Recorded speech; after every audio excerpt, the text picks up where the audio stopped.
Radio. It's taken me a while to get to this place where I think it's time to start sharing my testimony.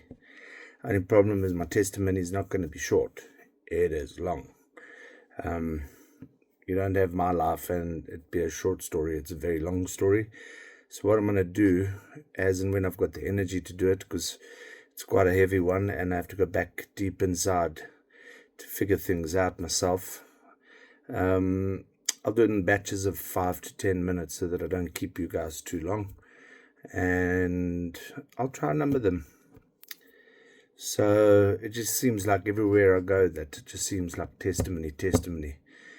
And what is the purpose of a testimony? It's to share your stories so that others can learn from what you've been through.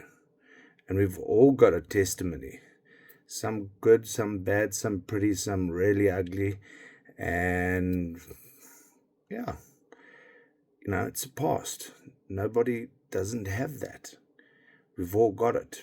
But remember, as much as it's a testimony, I take it as a learning lesson for me to look at where I've come from and where I've got to, and how grateful I am that I have a testimony that is really not pretty. So I'm actually grateful for it.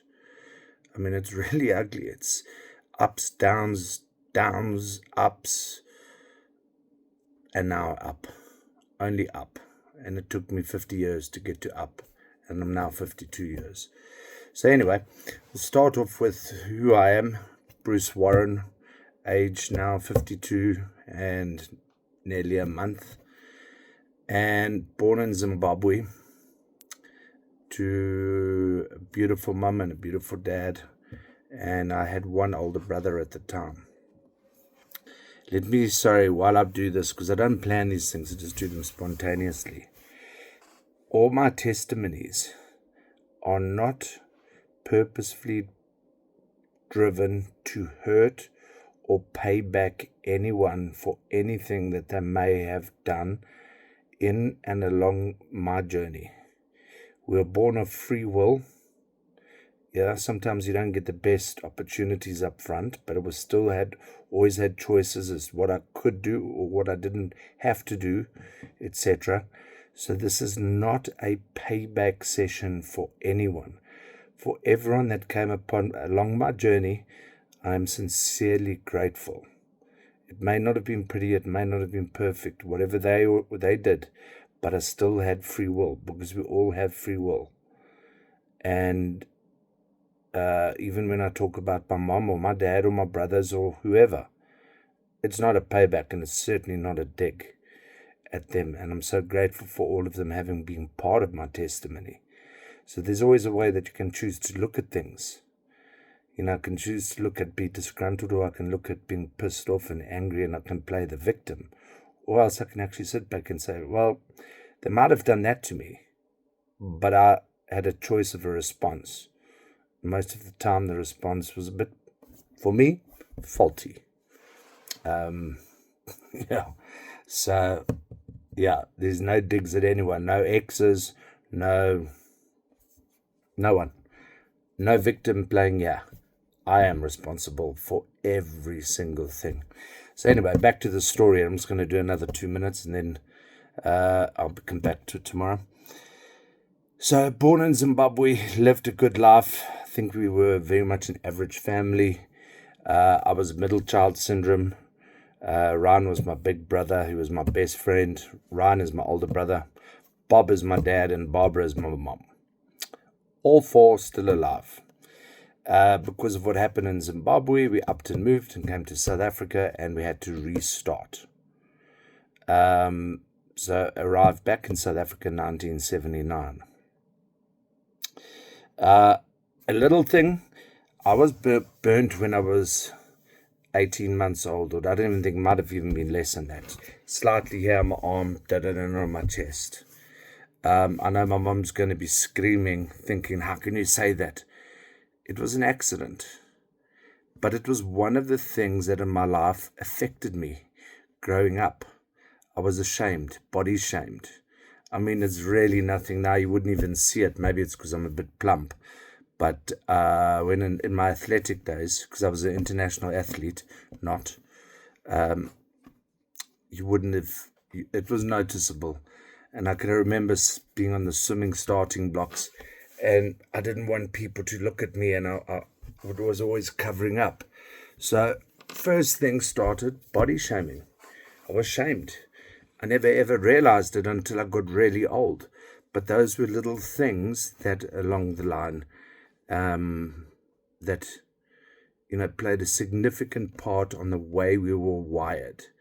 I'll remember even to a later stage in my life, and I'm talking now when I met Claire, who's the mother of my last baby, at 35, I still wouldn't take my shirt off because I was afraid or ashamed that she might see the scars that I've got, which are here and here. And I mean, look at them now. And everyone was saying, hey, take a shirt off, No, I don't like to take my shirt off. Just a little thing to bear in mind, that we've all got those little insecurities. And seems insignificant, but it plays a bit of a part. Anyway, freak accident. I put the kettle on myself as a little baby, end up 6 weeks in hospital, came to South Africa, blah, blah, blah. And home life, mum and dad, dysfunctional. All I can remember was Ryan and I had an amazing upbringing. Dad was great. He bought us all the cricket bats and the rugby balls and the soccer balls and whatever, and we played and we played and we played. Mum was a disciplinarian. Dad used to go out, sorry Bob to say it, but used to drink every night.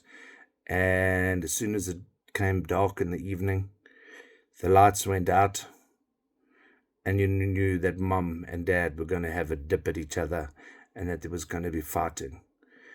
And yeah, it was just a daily procedure. Monday to Friday, Dad went after work, drank with the boys, came home smashed up, and you knew that Mum was going to fight with him. So we were always children of the day. We liked daytime. We hated nighttime because we were scared, because Mum and Dad were going to fight. Whose fault is that? I mean, Dad didn't have to drink. Mum didn't have to protest the way she did. I mean, they were young, struggling. I think it was the culture in the day when fathers would used to go and have a few drinks straight after work. But yeah, we hated the nighttime. And for me, I would just cry when they started fighting, because Dad was only capable of coming to watch the 8 o'clock news, eat his dinner. I think he looked at the newspaper with one eye and went to bed. Asked us if we played cricket today, how many runs we got, and that was it. He took us to school every morning, and that was the extent of our relationship with my dad. Tribute to my mum. My mum raised us. My mum was an absolute amazing mother. She had to be mum and dad. No dig at you, Bobby. That's just how it was. Oh, in between along came Neil. Neil, wow, wonderful boy. He lives in Gold Coast now. 6 years younger than us. And yeah, I think he missed that part of growing up. And yeah, so he didn't really see that side. And because he was 6 years younger, my mum would protect him. But I think Ryan protected me, and he had it worse than me, because he had to look after, as the oldest, he had to look after my mum, and he had to look after myself. So if anything, to blame, Ryan, yeah, dad was shocking. Ryan took the brunt of it. He took the hit for my dad, protecting us. So he's always had to play that role of deeply protecting. Anyway, our life was filled with sport. Mum used to be at the side of every sports match. She used to be at the side of cricket practice, soccer practice. She used to come and watch. And she lived such a disciplined life. She was just, such a great mother. My dad was very good. On Saturdays, he would always come and watch sport, but then the drinking got involved and then the fighting started. Lesson, wherever there's drinking involved, there's always going to be chaos. So, I'm going to leave it there. I'm going to try and be very consistent with all of this and let it come out one by one. But that was my very early days, up until standard 5, I'd say 13.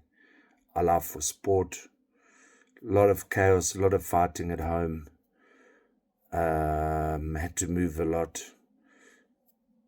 Dad made a lot of stupid decisions.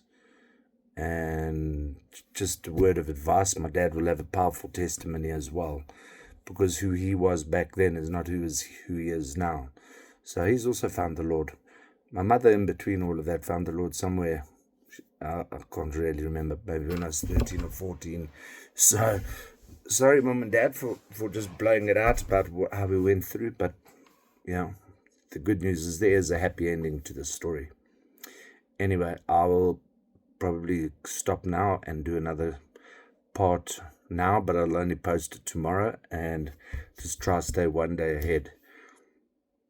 You may not want to miss the rest because it gets very ugly and you're going to get all the warts are going to come off and you'll be very shocked. But anyway, that's how it is. That's how we learn.